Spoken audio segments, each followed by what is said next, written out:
7 बजने को है। देश के सबसे विश्वसनीय, सबसे लोकप्रिय और नंबर 1 शो शंखनाद में आप सभी का स्वागत है। आपके साथ मैं हूं चित्रा त्रिपाठी। हरियाणा और पंजाब की पुलिस ने बहुत बड़े आतंकी हमले की साजिश का पर्दाफाश किया है। हरियाणा के करनाल में पाकिस्तान प्रायोजित आतंकवाद के बारूदी सबूत मिले हैं। करनाल में पुलिस ने 4 आतंकवादियों को बारूद के जखीरे के साथ गिरफ्तार किया है। ये चारों आतंकवादी पाकिस्तान में बैठे अपने आका के हुक्म पर भारत को दहलाने की साजिश के साथ आए थे, मगर आतंकी साजिश का हो गया खुलासा।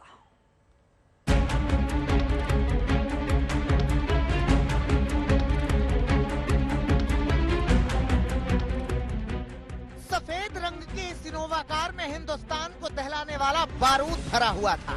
इस इनोवा में भरा हुआ था हिंदुस्तान को खून खून करने का आतंकी प्लान। इस इनोवा में भरी हुई थी बारूद के साथ आतंकी हमले की खौफनाक साजिश। करनाल में मधुबन थाना क्षेत्र में खड़ी इस कार में इतना बारूद था कि तबाही मच जाए। उसी बारूद को निष्क्रिय करने के लिए ये रोबो भेजा जा रहा है। इस वक्त हम करनाल के मधुबन पुलिस थाने में मौजूद हैं और ये वही सफेद रंग की इनोवा गाड़ी है जहां पे 4 आतंकवादियों को सुबह 4 बजे बस्ताड़ा टोल प्लाजा पर पकड़ा गया। फिलहाल इस गाड़ी से, जो इस सफेद रंग की इनोवा गाड़ी है, इससे भारी मात्रा में हथियार और एक्सप्लोजिव है बरामद किया गया है। अभी भी जो इन्वेस्टिगेशन है, जो जांच है, वो लगातार जारी है। ये तो कार है, अब कार सवारों को भी देख लीजिए।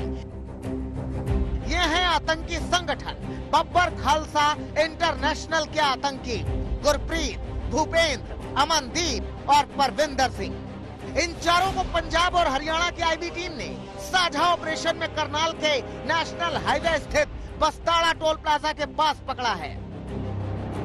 चारों को आज तड़के 4 बजे करनाल के बस्ताड़ा टोल प्लाजा के पास पकड़ा गया। चारों दिल्ली होते हुए नांदेड़ जा रहे थे। पकड़े गए आतंकियों के पास से 3 आईईडी, 3 विस्फोटक भरे कंटेनर, 1 पिस्टल और कारतूस बरामद हुए। इनके पास से 1,30,000 रुपए कैश भी मिले हैं। तलाशी के दौरान विस्फोटक पदार्थ और जो देसी जो कंट्री मेड वेपन है और 31 लाइव कार्ट्रिजेज और कुछ नकदी बरामद हुई है। उसके बाद में हमने थाना मधुबन पुलिस स्टेशन में arms act, explosive substance act और यूएपी एक्ट के तहत 6 आरोपियों के विरुद्ध एफआईआर दर्ज की है। 4 आरोपियों को आज गिरफ्तार करके माननीय न्यायालय में पेश किया गया है, जहां से 10 दिन का पुलिस रिमांड लिया गया। ये हथियार इनको कहां से मिले, कहां से इनके पास आए थे? देखिए, जो अभी जो प्रिलिमिनरी जो इंटरोगेशन हमने अक्यूज का किया है, उसके अनुसार हरविंदर सिंह रिंदा, जो कि पाक बेस्ड है, उसने ड्रोन के जरिए फिरोजपुर में इनको सप्लाई भेजी थी और वहां से लेके आए। खौफनाक साजिश का अंदाजा इस बात से लगाया जा सकता है कि इस पूरी आतंकी साजिश के तार पाकिस्तान से जुड़े हुए हैं और पाकिस्तान से ऐसे ही बारूदों का 2 जखीरा महाराष्ट्र के नांदेड़ में भेजा जा चुका है। इस कंसाइनमेंट को तेलंगाना के आदिलाबाद भेजना था। पूछताछ में खुलासा हुआ कि दरअसल पाकिस्तान में बैठा जो खालिस्तानी आतंकी है हरविंदर सिंह रिंदा, उसने ड्रोन के जरिए पाकिस्तान से पंजाब में ड्रोन भेजा था, हथियार भेजा था और उसके अलावा आईईडी भेजा था। उस आईईडी को ये जो 4 आरोपी इस कार में सवार थे, इन्होंने पंजाब से जो ड्रोन के जरिए आईईडी और हथियार आया था उसको उठाया। उसके बाद इस कार में रखकर वो दिल्ली की तरफ जा रहे थे। ये भी पूछताछ में खुलासा हुआ है कि दरअसल ये आईडी तेलंगाना की तरफ ले जाई जानी थी। पकड़े गए आतंकियों में 3 फिरोजपुर और 1 लुधियाना का रहने वाला था। चारों आतंकियों के तार पाकिस्तान से जुड़े हैं। पाकिस्तान में बैठे हरविंदर सिंह और रिंदा से चारों लगातार संपर्क में थे। रिंदा फिलहाल लाहौर में छिपा है। कई मामलों में उसकी तलाश है। वो नेपाल के रास्ते फेक भारतीय पासपोर्ट पर पाकिस्तान गया। 35 साल का रिंदा आईएसआई के शरण में है। तरन तारण का रहने वाला रिंदा 18 साल की उम्र में उसने पहली हत्या की थी। पंजाब की इन्फॉर्मेशन में मिली थी और उस पंजाब की इन्फॉर्मेशन आधार पर बस्ताड़ा टोल पर हमने गाड़ी पकड़ी है, जिसमें कुछ असला भी मिला है, वो लोग भी पकड़े हैं, लेकिन उनसे अब तफ्तीश चल रही है क्योंकि अभी पकड़े गए हैं। उसकी इन्वेस्टिगेशन के बाद ही पता लगेगा उनका मकसद क्या था, कहाँ जा रहे थे। लेकिन अभी जानकारी ये है कि वो हरियाणा की कोई ऐसी घटना नहीं थी, वो कहीं हरियाणा को पार कर रहे थे। वो सारी जानकारी सुरक्षा एजेंसियां उसकी लेंगी तो जानकारी आपको मिलेगी। इनपुट मिलने पर हरियाणा पुलिस ने उनको गिरफ्तार किया है। उनके पास से काफ़ी बारूद मिला है। पाकिस्तान का कनेक्शन आ रहा है सर इसके अंदर? देखिए, अभी हम सब इन्वेस्टिगेशन कर रहे हैं, इससे ज़्यादा हम नहीं बता सकते। समझना आसान है कि ये कितनी बड़ी साजिश थी। अब देखना ये है कि इस आतंकी साजिश के तार कहां-कहां तक पहुंचे थे। साथ ही सवाल ये भी है कि बारूद का जो कंसाइनमेंट नांदेड़ ले जाया गया, उसे ले जाने वाले आतंकी कहां हैं और वो बारूद कहां है। अंबाला से कमलप्रीत सबरवाल के साथ ललित शर्मा, करनाल, आज तक। इधर करनाल में 4 आतंकी पकड़े गए तो उधर जम्मू कश्मीर में पाकिस्तान के आतंकी प्रेमी होने का एक बार फिर सबूत मिला है। जम्मू के सांबा सेक्टर में पाकिस्तानी घुसपैठ की सुरंग सामने आई है। इसी सुरंग के रास्ते दहशतगर्द अमरनाथ यात्रा में खलल डालने की साजिश रच रहे थे, मगर आतंकवादियों की यह साजिश सुरंग की तरह ही पाट दी गई। बाबा बर्फानी के भक्तों पर, बर्फानी बाबा की श्रद्धा में डूबे साधकों पर एक बार फिर से आतंकी नजर सामने आई है। एक बार फिर से मिली है पाकिस्तानी साजिश की सुरंग।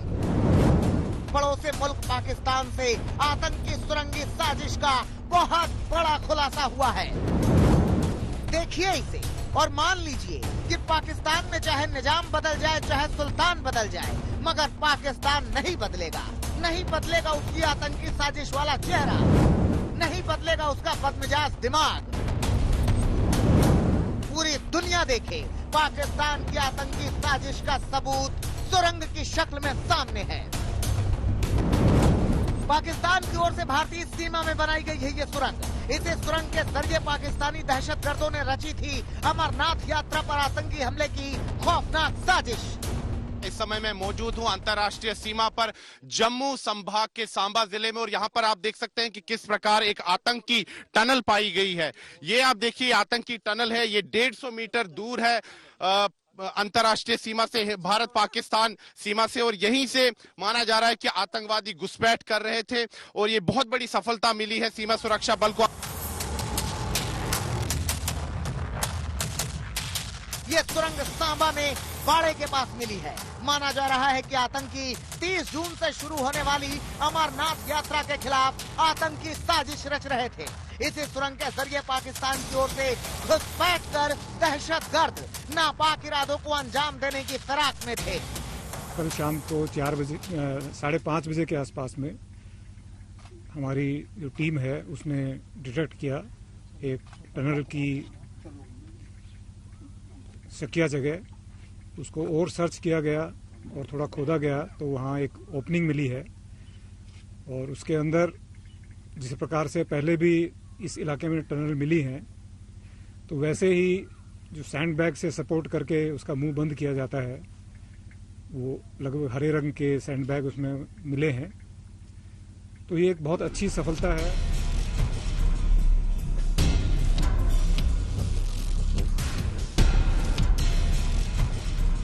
पाकिस्तानी सीमा से यह सुरंग महज 150 मीटर दूर है। सुरंग को देखकर अंदाजा लगाया जा रहा है कि इसे हाल ही में खोदा गया होगा। तो यहाँ पर आप देख सकते हैं कि किस प्रकार सुरक्षा कड़ी कर दी गई है। बीएसएफ के बहादुर जवान यहाँ पर तैनात हैं। कल शाम को इसी इलाके में एक आतंकी सुरंग पाई गई और उसके बाद अब सुरक्षा कड़ी कर दी गई है। और जिस प्रकार से यहाँ पर अंतर्राष्ट्रीय सीमा पर, भारत पाकिस्तान सीमा पर जो एंटी टनल डिटेक्शन का जो काम है उसको अब इंटेंसिफाई किया गया है, यानी कि उसको जोर शोर से अब किया जा रहा है। और प्रयास यही है कि ये पता लगाया जा सके कि कहीं और ऐसी आतंकी सुरंगें तो यहाँ पर नहीं बनाई गई है। लेकिन अमरनाथ यात्रा 30 जून से शुरू होने जा रही है और उससे पहले बहुत बड़ी सफलता मिली है। यहाँ पर सीमा सुरक्षा बल को एक आतंकी टनल का पता लगाया गया है। काफी संवेदनशील इलाका है ये। सुरंग की परिधि करीब 2 फीट है, यानी सुरंग ऐसे तैयार की गई थी कि इससे बड़ी आसानी से दहशतगर्द पाकिस्तान से भारत में घुसपैठ कर सके। यहाँ से रेत से भरे 21 बोरे भी मिले हैं। अब देखिए, इस सुरंग से पाकिस्तान से लगी अंतर्राष्ट्रीय सीमा महज 150 फीट दूर है। बॉर्डर पर बनाई गई फेंसिंग से तो महज 50 फीट दूरी है। अगर सीमा पार की बात करें तो वहाँ का पाक का चमन खुर्द पोस्ट 900 मीटर दूर है और भारतीय सीमा के बॉर्डर आउटपोस्ट चक फकीरा से महज 300 मीटर दूर। ये टनल लगभग 150 मीटर लंबी है, जो कि बॉर्डर से फेंस तक करीब 100 मीटर है और उसके पीछे फिर लगभग 50 मीटर फेंस के पीछे इसकी ओपनिंग मिली है, जो कि घने जंगल में और जो टूटी फूटी जमीन है उसके जो गहन सर्च 1-1 इंच की जो सर्च की गई उसमें ये नतीजा निकला है।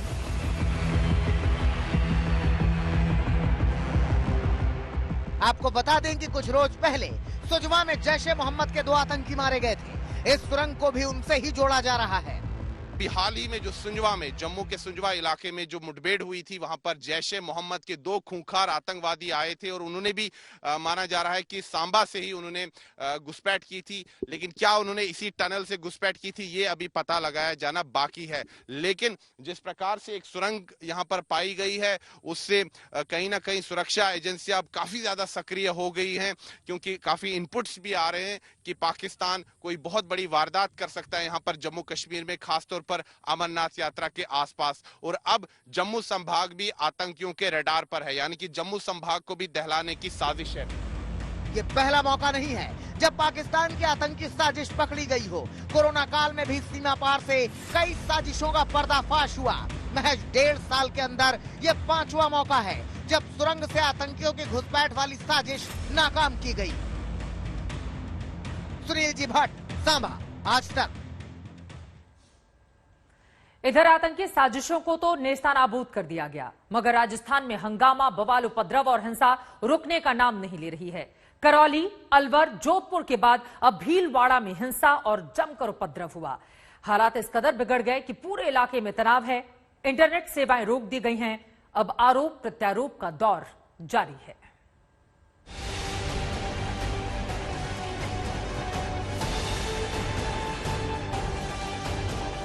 पता नहीं किसे लगी है राजस्थान की नजर, पता नहीं कौन रच रहा है राजस्थान में नफरत की साजिश, पता नहीं, मगर इतना जरूर है कि सुलग रहा है राजस्थान। जोधपुर, करौली और अलवर के बाद ये तस्वीरें राजस्थान के भीलवाड़ा की हैं। भीलवाड़ा में वैसे ही बवाल हुआ, वैसे ही आगजनी हुई, वैसे ही हंगामा हुआ जैसे करौली, अलवर और जोधपुर में हुआ था। आरोप है कि भीलवाड़ा के सांगानेर में बुधवार की रात करबला रोड पर बैठे समुदाय विशेष के 2 लोगों पर कुछ लोगों ने हमला कर दिया। उन्हें बुरी तरह पीटा और उनकी बाइक को आग के हवाले कर दिया। हमले के बाद हंगामा शुरू हुआ। राजस्थान के अलवर, करौली और जोधपुर के बाद अब अति संवेदनशील जिले भीलवाड़ा में भी सांप्रदायिक तनाव देखने को मिला। यहाँ के उपनगर सांगानेर में ये करबला शरीफ है, यहाँ रात को 2 बैठे हुए लोगों पर नकाबपोश लोगों ने हमला कर उन्हें घायल कर दिया। और ये जो आप देख रहे हैं, ये जो बाइक की जली हुई बाइक के अवशेष आपको नजर आ रहे हैं, इस बाइक को आग लगा दी थी। पुलिस को आरोपियों की गिरफ्तारी की मांग कर रहे लोगों को समझाने में काफी मशक्कत करनी पड़ी। तब जाकर भीड़ की पिटाई से लहूलुहान हो चुके घायलों को महात्मा गांधी अस्पताल में भर्ती कराया गया। पुलिस हमलावरों की तलाश में कई जगह दबिश डाल रही है। हालांकि पुलिस को अभी तक हमले की कोई ठोस वजह नहीं पता चल सकी है। जी, आज थाना सुभाष नगर क्षेत्र में सांगानेर कस्बे के अंदर एक घटना घटित हुई, जिसके अंदर 2 लोग एक बाजार पे बैठे हुए थे, जिनके साथ 3-4 मोटरसाइकिलों पे कुछ लोग आए और मारपीट की है। कुछ क्लूज सीसीटीवी फुटेज से और सूचना अधिकारी से हमारे को मिले हैं और आइडेंटिफिकेशन उनका जारी है। वारदात के बाद से इलाके में तनाव है। पुलिस लगातार फ्लैग मार्च कर लोगों से शांति बनाए रखने की अपील कर रही है। डीएम खुद हालात पर नजर बनाए हुए हैं। गेट थाना स्टेशन के क्षेत्र में एक घटना रिपोर्ट हुई, जिसमें रिपोर्टेडली 2 ऐसे लोग थे जो बैठ करके अपना खाना वगैरह खा रहे थे और उन पर अटैक हुआ, तो उनको इमीडिएटली हॉस्पिटल पहुंचाया गया है। आम जन से यही अपील करूंगा कि कोई भी ऐसी अफवाह पर ध्यान न दें और जिले में पूरी शांति व्यवस्था बनाए रखें। डीएम और एसपी दोनों ने मामले की गंभीरता को देखते हुए घायलों से अस्पताल में मुलाकात की। एहतियात के तौर पर इंटरनेट सेवाएं भी रोक दी गयी। पुलिस ने शक के आधार पर कुछ लोगों को हिरासत में लिया है। दरअसल सांगानेर और भीलवाड़ा काफी संवेदनशील इलाके माने जाते हैं। इसी को ध्यान में रखते हुए पुलिस ने रात से ही अतिरिक्त पुलिस बल तैनात कर दिया है। हालांकि अभी हालात नियंत्रण में हैं, लेकिन तनावपूर्ण भी हैं। प्रमोद तिवारी, भीलवाड़ा, आज तक। इधर भीलवाड़ा में तनाव है, उधर जोधपुर हिंसा मामले में पीएफआई की एंट्री की खबर आई है। बीजेपी का आरोप है कि विवादित संगठन पीएफआई ने जोधपुर को जलाने की सुनियोजित साजिश रची थी, मगर राजस्थान के मुख्यमंत्री कह रहे हैं कि जोधपुर में जो कुछ भी हुआ उसकी स्क्रिप्ट बीजेपी ने लिखी।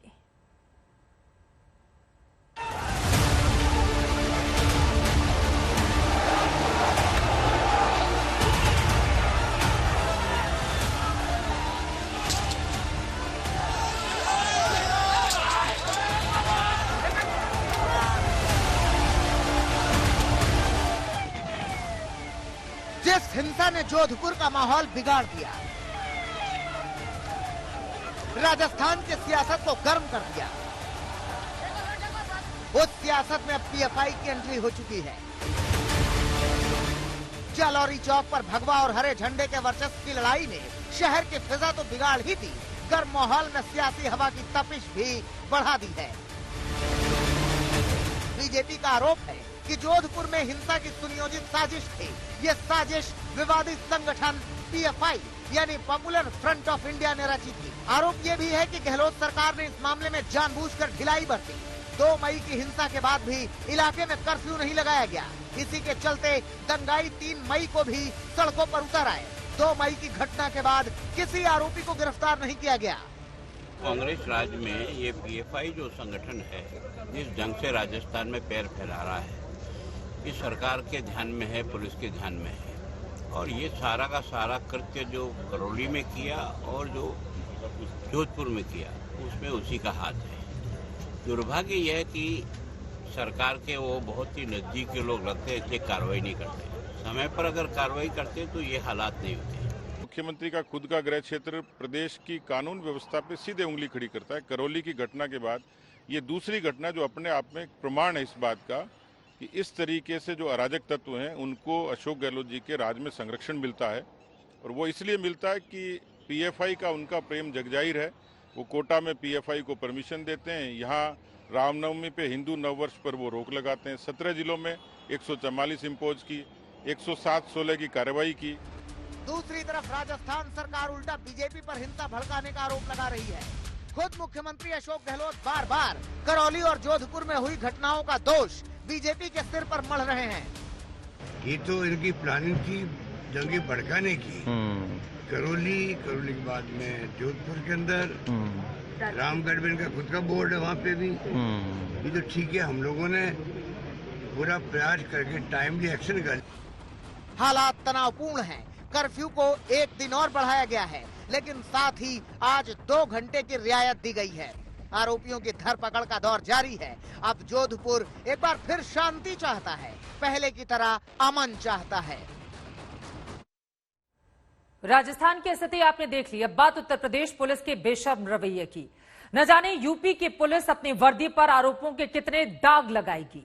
2 दिन पहले ही ललितपुर में एक पीड़िता के साथ रेप का आरोपी दारोगा, जिसके ऊपर आरोप लगे थे गंभीर, अब उसी ललितपुर के मेहरौनी कोतवाली के पुलिसकर्मियों पर आरोप लगा है कि उन्होंने खाना बनाने वाली एक महिला को बंधक बनाया, उसे निर्वस्त्र करके जमकर पीटा। मारपीट किसने करी है? उनके घर वालों ने, वो कोर्ट वाले में जो ड्यूटी करती थी उसमें भी मारा। फोन करके बुला लिया उसे। पुलिस किस लिए होती है? क्या इसलिए कि किसी गरीब महिला को इस कदर पीटे की चमड़ी उधेड़ ले? क्या इसलिए कि किसी असहाय महिला को बंधक बनाकर कमरे में भूखा प्यासा बंद कर दे? क्या इसलिए कि अपना सारा जोर, सारा कानून लाठी पर लिखकर पीठ पर उतार दे? नहीं, बिल्कुल नहीं। इसलिए तो नहीं होती। मगर ललितपुर की पुलिस नायाब है। अरे अभी 2 दिन पहले ही ललितपुर का पूरा थाना सस्पेंड था, क्योंकि आरोपों के मुताबिक थानेदार ने ही गैंगरेप की पीड़िता 10 साल की दलित बच्ची से रेप किया था। और अब इसी ललितपुर के मेहरौनी कोतवाली पुलिस के शक्ति प्रदर्शन का सबूत जमीन पर अचेत पड़ी ये महिला है। तो सुनिए इस महिला को पीएम साहब सीएम साहब, डीएम साहब, राज्यपाल लेखपाल कोतवाल सब सुने कि ललितपुर की मेहरौनी पुलिस कितनी बर्बर हो गई थी। ये पूजा नामदेव है, मेहरौली कोतवाली में तैनात पुलिसकर्मी अंशु पटेल के घर पर खाना बनाती थी। आरोप है कि चोरी के इल्जाम में अपने घर पर बंधक बनाकर कपड़े उतरवाकर अंशु पटेल ने इन्हें पीटा, दम भर पीटा। चोरी का अंजाम लगाया है कि तुमने हमारी चीजें उठाई है। हमने मैम से बोला हमने नहीं उठाया, इतनी दिन सबकी चीज उठी है। तो उनने उस दिन तो पता ही नहीं है। जिस दिन हम खाना बनाने गए उस दिन उन्होंने कुंडी लगा ली है मेरे। तो पूरी अपने पतिदेव को बुलाया, तो अपने पतिदेव को बुलाया तो फिर अंदर से कुंडी लगा ली। पूजा बताती है कि अंशु पटेल की पत्नी ने चोरी का आरोप लगाकर अपने पति को कोतवाली से बुलाया, साथ में सब इंस्पेक्टर पारू लाई। फिर तीनों ने इस महिला के कपड़े उतरवाए और लाठियों से बदन पर धारियां उकेर दी। उनके घर वालों ने वो कोतवाली में जो ड्यूटी करती थी उसने भी मारा है। फोन करके बुला लिया उसे, फोन करके बुला लिया। जिस दिन हम बागेश्वर धाम जा रहे थे उस दिन उन्होंने बुला लिया था, सो हमें जाने नहीं दिया था। आरोपों के मुताबिक दोनों पति पत्नी का फोन छीन लिया गया ताकि वो किसी को इसकी सूचना न दे सकें। पुलिस वालों ने मारपीट की है, झूठे इंजाम में फंसाया गया है मेरी पत्नी को चोरी के किसी ओझा के कहने पर, और मेरी पत्नी को निर्वस्त्र होकर कोतवाली में मारा, वो घर में चक्की मारा मेरी पत्नी को अंशु पटेल ने और पारुल चंदेल। पीड़िता की चोटें बताती हैं कि ललितपुर की पुलिस बेशर्म हो गई थी। उसे लाज नहीं आती ये सुनते हुए कि उसकी वर्दी दागदार हो रही है। 24 घंटा भी नहीं हुआ एक थाने के दारोगा को रेप के मामले में गिरफ्तार हुए और अब उसी ललितपुर में पुलिस का ये बर्बर चेहरा सामने आ गया। फिलहाल पुलिसकर्मी अंशु पटेल और सब इंस्पेक्टर पारुल को सस्पेंड कर दिया गया है। राज्य महिला आयोग की टीम भी पहुंची है और भरोसा दिया गया है कि आरोपियों को बख्शा नहीं जाएगा। ये सरकार योगी की सरकार है। इसमें कोई भी व्यक्ति चाहे कितनी भी रसूख वाला हो या कितनी भी बड़ी पोस्ट पे बैठा हुआ बहुत बड़ा